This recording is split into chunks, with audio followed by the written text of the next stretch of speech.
It's time for a vlog about these times. I'm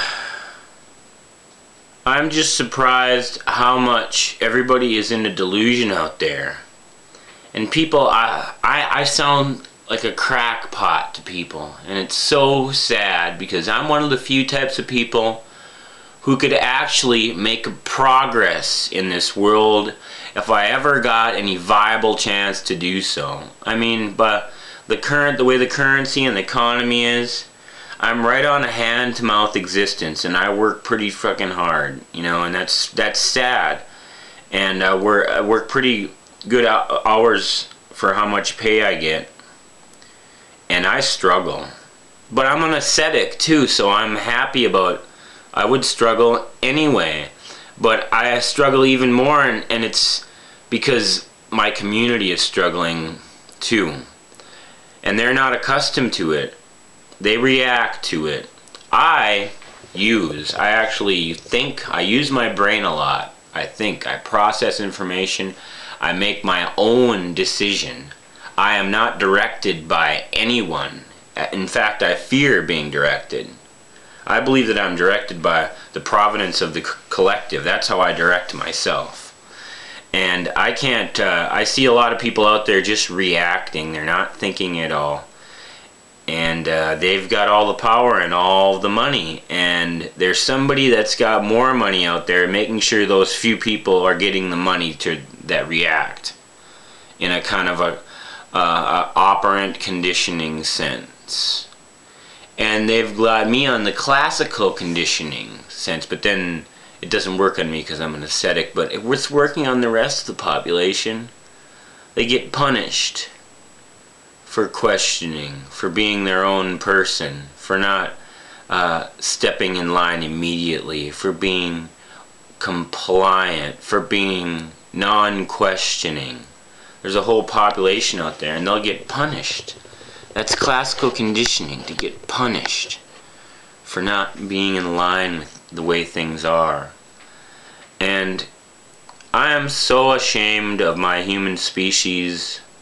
I can see why there's serial killers out there that have no basis for human life, because most people on this planet, including members of my own family, you know, if I heard they died, better off for everybody, you know. And there's a lot of people like that. There's probably 60% of the people in this world today, which I couldn't care if they died or not. And I know I'm not alone. I know I'm not alone. And on a results-oriented, on a pragmatic basis, it would be better if those people died. And I know there's a whole eugenics movement out there that's cultivated this too. So I'm kind of against it in a way. I'm not throwing my hat completely in the ring on this whole thing about murdering 60% of the people. But who has cultivated these people so they're worthy of such regard? Consider that for a moment. There's eugenicists out there, the big elite out there that have decided to put retards in power. And they feel great about not thinking. See, they're people who have every capacity to use their brain and utilize a new plan, a new fresh plan to get things through. Oh, no, we'll have none of that. None of that. They won't use their brain. I'd rather be directed completely. Yeah. By a force I'm not letting you in on. We have an agenda at plan. There's a big agenda out there. Everybody kind of talks conspiracy theories.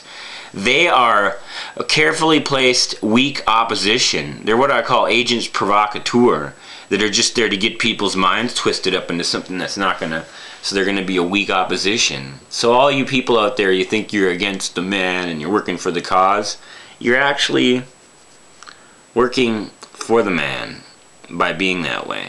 So instead, be non-compliant is much the best, instead of running the opposite direction. That's called a reaction. Don't react at all. First of all, and follow principles of Iki. Put up your square. Block it. Become like an autistic person. Non-compliant person. most of the people will write you off, and they're well within the 60% of the people that I couldn't care to have on the planet anymore, that I couldn't deal with, and that have been cultivated. And I think they're too far gone, and I feel bad that the eugenicists have cultivated this section of the population, but they're write-offs. They're worthless people, and actually they're a detriment to the rest of us. And we know who each other are.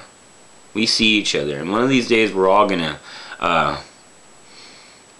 join up, and we'll have a mission plan, and it'll be fun, for one thing. So I haven't had fun I maybe had fun when I was 7 one time, and for forevermore I have a coping mechanism. I have a very severely damaged psyche. I'm very touched in the head, and that's one of the reasons. But I'm an ascetic, so I'm compensating for it. I allow for that. I've taken into account that I'm a very I got damaged judgment as a human being. I don't have very good judgment. My judgment is based on a formula, a rigid formula. The past analysis, historical analysis, and a 2-channel running conjecture on what's going to happen. So I've got a very sophisticated way of operating that's automatically in my brain all the time to make up for the fact that I am bonkers. I am bonkers, okay? And when I laugh and it looks like I'm having fun, that's a coping mechanism. I'm letting myself slip a little bit. You don't know what I'm thinking about when I'm laughing like that. You have no idea where my mindset is at, and you don't want to be there. It's a scary place when I'm laughing. So watch out if a person like me is laughing. Alright? I'm sorry to freak you out like this. I'm freaking people out. But I just want people to know where I am. And this is the price of not being delusional. It's very raw. It's very visceral. It cuts to the bone. The way I live every moment of every day, it's a living nightmare. I live a nightmare. And I've gotten all right with it. I'm not comfortable. I'm never going to be comfortable. I'm an ascetic. I cope. I cope from day to day. And I'm just letting you in on my life a little bit. This is AugustusLarch.